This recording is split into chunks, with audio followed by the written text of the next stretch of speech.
দ্বিতীয়বারের মতো বিয়ের পিঁড়িতে বসে আলোচনার কেন্দ্রবিন্দুতে পরিণত হয়েছেন গায়ক অভিনেতা তাহসান খান ও তার স্ত্রী রোজা আহমেদ। সোমবার তাহসানের বিয়ের খবর নিশ্চিত হওয়ার পরপরই সামাজিক যোগাযোগ মাধ্যমে গুঞ্জন ওঠে ফায়াজ বেলা নামে এক যুবককে ধোঁকা দিয়ে নাকি তাহসানের সঙ্গে সংসার পেতেছেন তার স্ত্রী রোজা আহমেদ। ফায়েজ দাবি করেন রোজার সঙ্গে নাকি 2 বছরের প্রেম ছিল তার। এরপর তা নিয়ে তৈরি হয় নানা ধোঁয়াশা। তাহসানের স্ত্রী রোজা আহমেদের পরে আলোচনায় আসেন তার কথিত সাবেক প্রেমিক ফায়েজ বেলাল। সম্প্রতি একটি গণমাধ্যমের সাক্ষাৎকারের আয়োজনে তাহসান রোজার বিয়ের প্রসঙ্গে ফায়েজকে ডেকে আনা হয়।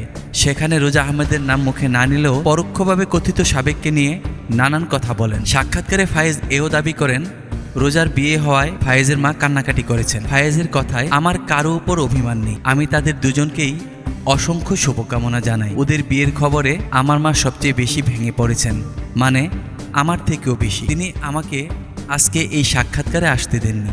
ফায়েজ বলেন, তখন আমার মা আমাকে খাইয়ে দিচ্ছেন আর সে সময় তার চোখে পানি দেখেছি। জিজ্ঞেস করলাম কাঁদছেন কেন? তখন আম্মু উত্তর দিলেন, এরকম তো অনেককেই খাইয়ে দিয়েছি, আমি তার নাম বলতে চাই না। তখন আমিও মাকে ধরে কান্না করে দিই। উল্লেখ্য, ফায়েজ বেলাল পেশায় একজন ব্যবসায়ী, সোশ্যাল মিডিয়া ইনফ্লুয়েন্সার। তিনি বর্তমানে ঢাকার খিলক্ষেত বসবাস করেন।